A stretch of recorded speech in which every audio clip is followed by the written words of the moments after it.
বাংলাদেশের আপামর মানুষের নেতা, বিশেষ করে তরুণ সমাজের নেতা, এবং আপনারা দেখছেন যে দীর্ঘ 17 বছর পরে তিনি দেশে আসছেন এবং এই যে লঞ্চ ঘাটে চাঁদপুরের অবস্থা দেখছেন, তিল ধারণের ঠাঁই নাই। আমরা একের পর এক লঞ্চ আমরা চাঁদপুর থেকে ছাড়ছি, দুপুর থেকে রাত্র পর্যন্ত আমরা যতক্ষণ আমাদের নেতাকর্মীদের উচ্ছ্বাস থাকে, যতক্ষণ তারা যেতে চায় আমরা ইনশাল্লাহ ব্যবস্থা রেখেছি।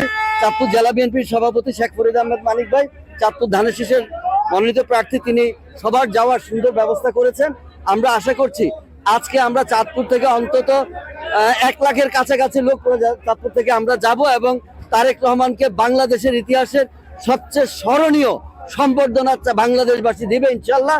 এবং এই সম্বর্ধনা সভায় আগামী দিনে বাংলাদেশের ভবিষ্যৎ নির্ধারিত হবে। এদেশের মাটি এবং মানুষের যে স্বপ্ন, যে জনগণের সরকার, গণতন্ত্রের স্বপ্ন, ভোটাধিকারের স্বপ্ন, একটি সুন্দর সুষ্ঠু একটি সমৃদ্ধশালী বাংলাদেশের স্বপ্ন, আজকের এই সম্বর্ধনার মাধ্যমে বাংলাদেশ সেই দিকে দৃঢ় পদক্ষেপে এগিয়ে যাবে ইনশাআল্লাহ।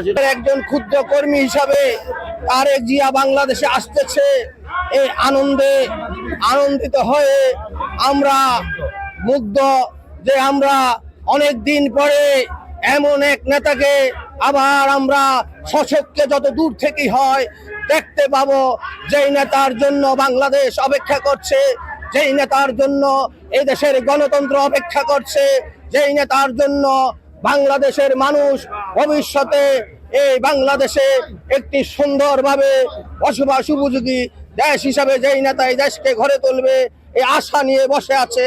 সেই মানুষের যাতে আশা পূরণ হয়, আমি একজন ক্ষুদ্র কর্মী হিসাবে আমি তারেক রহমানের কাছে, আমাদের প্রিয় নেতার কাছে, উনি যেন উনার যেই এই শহীদ প্রেসিডেন্ট জিয়াউর রহমান যেভাবে এই দেশের মানুষের মুখে হাসি ফুটাতে চেয়েছিল, তারেক জিয়ার গর্ভধারিণী মা যিনি এই দেশের মানুষ ও মাটির জন্য দীর্ঘদিন জেল খেটেছেন, যিনি আপোষ করেন নাই, সেই নেত্রীর আদর্শের সন্তান হয়ে বাংলাদেশের মাঝে আজীবন বেঁচে থাকে।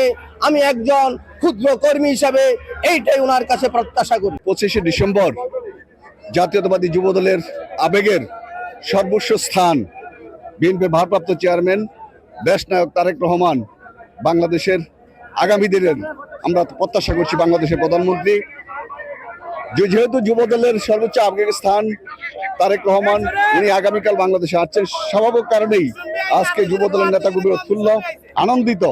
এবং এই কারণে আগামীকাল তারেক রহমানের যে সম্বর্ধনা স্থান ঢাকা রাজধানীর যে 300 ফিটের রাস্তার যেখানে মঞ্চ তৈরি করা হয়েছে, সেই মঞ্চের আশা করি 2-3 কিলোমিটারের আশেপাশে তিল পরিমাণ ঠাঁই থাকবে না।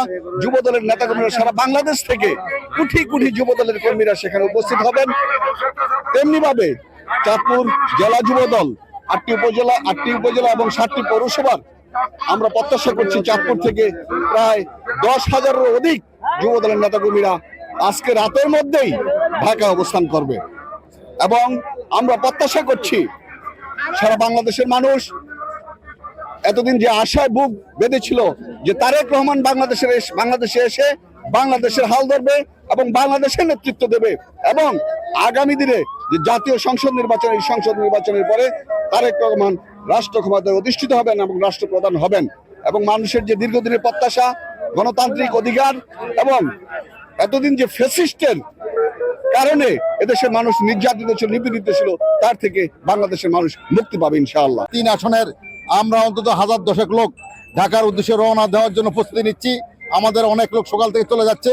এখন আমরা 5টি লঞ্চ যোগে আমরা প্রায় 12,000 লোক যাওয়ার জন্য প্রস্তুতি নিচ্ছি ইনশাল্লাহ। আল্লাহ যদি নেয়, আমরা আমাদের নেতাকে দেখার জন্য সবাই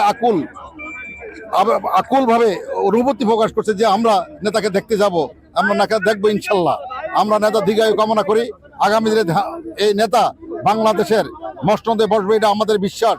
জনগণের আশা প্রত্যাশার কারণেই বাংলাদেশের জাতীয় দল বিএনপি ধানের শীষের প্রতীকে রায় দিবে। জনগণের প্রত্যাশায় আগামী দিনে জাতীয় সংসদ নির্বাচন 2006 8ই ফেব্রুয়ারিতে নির্বাচন হবে, সেই নির্বাচনে আমরা ধানের শীষ বিজয়ী হবে ইনশাল্লাহ। আমরা আশা করি আমাদের নেতাকে আমরা স্বাগতম জানার জন্য আমরা রওনা দিচ্ছি সবাইকে। নতুন বাংলাদেশ গড়তে এলো জুলফিকার স্টিল। জুলফিকার স্টিল, ইস্পাত দৃঢ় অঙ্গীকার।